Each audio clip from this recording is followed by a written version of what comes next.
नमस्ते आप सभी को मेरे YouTube चैनल में आप सबका बहुत बहुत स्वागत है। और इस बार की हमारी एकादशी है देव उठनी एकादशी। और ये किस दिन है?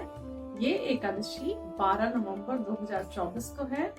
ये 11 नवंबर शाम को शुरू होकर 12 नवंबर शाम को 4 बजे समापन है। तो उदया तिथि 12 तारीख की है, तो इसका जो उपवास है, पूजन है, सब 12 तारीख को किया जाएगा। और जैसा कि आपको नाम से ही समझ में आ रहा है देव उठनी, तो इसमें कुछ ऐसी बात है कि देव उठ रहे हैं। बिल्कुल जैसा कि अगर आपको याद होगा, अभी मैं इसमें अपने वो लिंक भी डाल दूंगी। देव शयनी एकादशी आई थी हमारी, तो उस समय देव यानी श्री हरि विष्णु क्षीर सागर में 4 महीने के लिए सो गए थे या कह सकते हैं कि वो अपनी एक तरह से हमें एक विश्राम दे देते हैं, जिससे कि हमारे जो सारे मांगलिक कार्य हैं वो कुछ समय के लिए यानी 4 महीने के लिए रुक जाते हैं। तो उसके पीछे बहुत सारे हमारे ऋषि मुनियों के बहुत सारे ज्ञान की बातें हैं।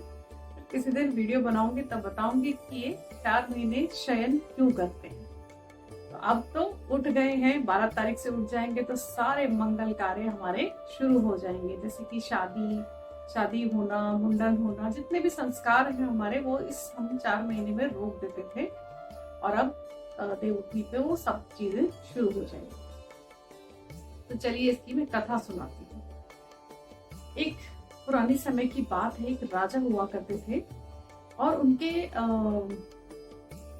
राज्यकाल में सब लोग बहुत खुश थे। और वहाँ एक बड़ी अच्छी चीज थी कि सब श्री हरि विष्णु के भक्त थे। तो भक्त होने के साथ साथ राजा के राज्यकाल में ऐसा था कि एकादशी के दिन वहाँ कोई भी अन्न ग्रहण नहीं करता था और ना ही अन्न को बेचा जाता था। तो क्या खाते थे? सब फलाहार करते थे और पूरा विष्णु जी के ध्यान लगाते थे, कीर्तन करते थे, पूजा अर्चना करते थे। ऐसा हर एकादशी को वहां पर होता था। तो एक बार श्री हरि विष्णु ने सोचा इस राजा की थोड़ी परीक्षा लेनी चाहिए कि ये दिल से कर रहा है या ऐसे ही कर रहा है। एक बार भगवान है, भक्त का परीक्षा लेने की पूरी उनको आज्ञा है। तो वो क्या करते हैं, एक बहुत ही सुंदर कन्या का रूप ले लेते हैं और एक पेड़ के पास नीचे बैठ जाते हैं। और राजा वहां से ही अपने जा रहा होता है अपने रथ पे सवार। तो राजा की जब नजर पड़ती है पेड़ के नीचे एक सुंदर कन्या बैठी हुई है, तो राजा अपने सारथी को बोलते हैं रोको, रथ रोको। और रथ रोकने के बाद उतर के उस कन्या के पास जाते हैं और पूछते हैं तुम यहाँ क्यों बैठी हुई हो? और जो श्री हरि विष्णु जो कन्या रूप में बैठे थे वो बोलते हैं कि मेरा इस संसार में कोई नहीं है, मैं कहाँ जाऊं, मैं इसलिए यहाँ आके बैठ गई। तो बोले कि कोई तो होगा, कोई रिश्तेदार होगा। बोले नहीं, अब मेरा कोई नहीं है, मैं कहाँ जाऊं। अब राजा इतनी सुंदर कन्या को देखकर उस पे मोहित तो हो ही गए थे। तो उन्होंने कहा कि चलो तुम मेरे साथ महल चलो। तो मैं तुम्हारे साथ महल जाकर क्या करूंगी? बोले महल चलो मेरे साथ और मेरी रानी बन जाओ, मैं तुमसे विवाह करूंगा।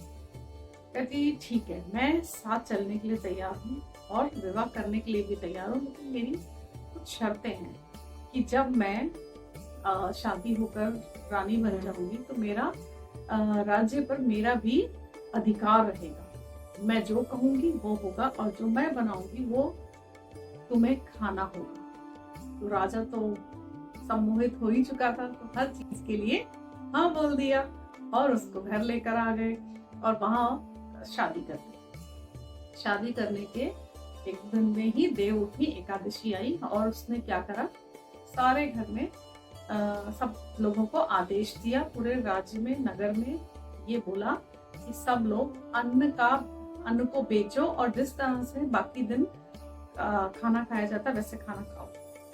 और उसने राजा के लिए भी मांसाहारी भोजन बनाकर रख दिया। अब राजा ने उस रानी की तरफ देखा और बोला कि मैं तो आज तो एकादशी है, तो मैं तो आज अन्न ग्रहण नहीं करूंगा, तो मुझे क्षमा करो, मैं आज अन्न ग्रहण नहीं करूंगा, मैं कल से खा लूंगा। कहती नहीं, आपने मुझे वचन दिया था और वचन देकर आपने कहा था कि जो मैं बनाऊंगी वो आप खाओगे। तो राजा बड़ी दुविधा में, कहता है नहीं आज ऐसा नहीं हो सकता, और इसी दुविधा में वो अपनी बड़ी रानी के पास जाते हैं। उससे पहले क्या, वो रानी एक डिमांड करती है कि अगर तुमने भोजन नहीं किया तो मैं जो बड़े राजकुमार का सर काट दूंगी, सर कटवा दूंगी।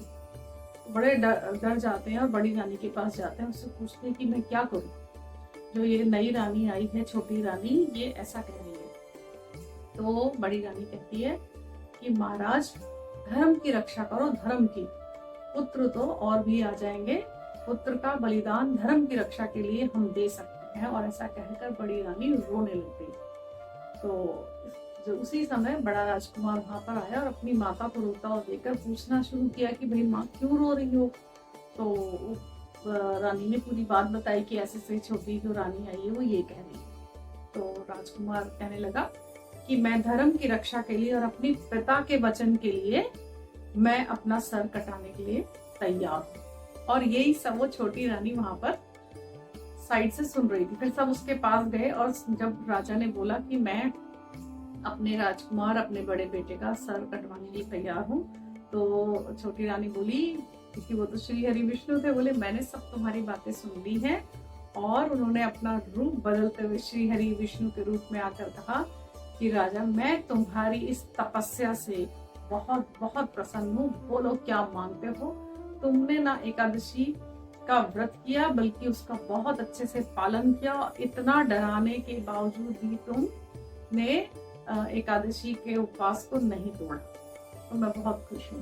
तो वो कहने लगे कि महाराज आपका दिया हुआ भगवान सब कुछ है हमारे पास, मुझे कुछ नहीं चाहिए, बस मुझे चाहिए कि बस मुझे अपना मेरा जीवन ठीक से चलता रहा, अंत में मुझे मोक्ष मिले।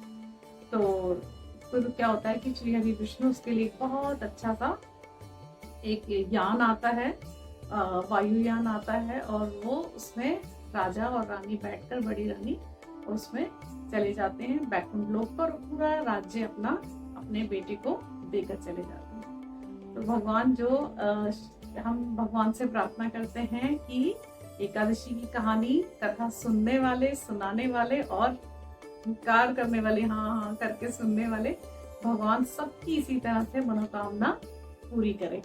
और 12 तारीख से विवाह, शादियां सब शुरू हो जाएंगी, सब उसका लाभ उठाएं। और क्या करना है हमने सबने, उस दिन दान करना है, हो सके तो उपवास करना है, चावल नहीं खाने हैं और श्री हरि विष्णु का ध्यान करना है। और आप सबको एक और चीज भी करनी है, जो ये कथा सुनेंगे उसके बाद आप लोग करेंगे, कमेंट बॉक्स में लिखेंगे ओम हरि, ओम श्री हरि विष्णु देवाय नमः, ओम श्री हरि, ओम हरि भी लिख सकते हो, राम राम भी लिख सकते हो, लेकिन लिखना जरूर है। और इस कथा को ज्यादा से ज्यादा लोगों तक पहुंचाएं, शेयर करें।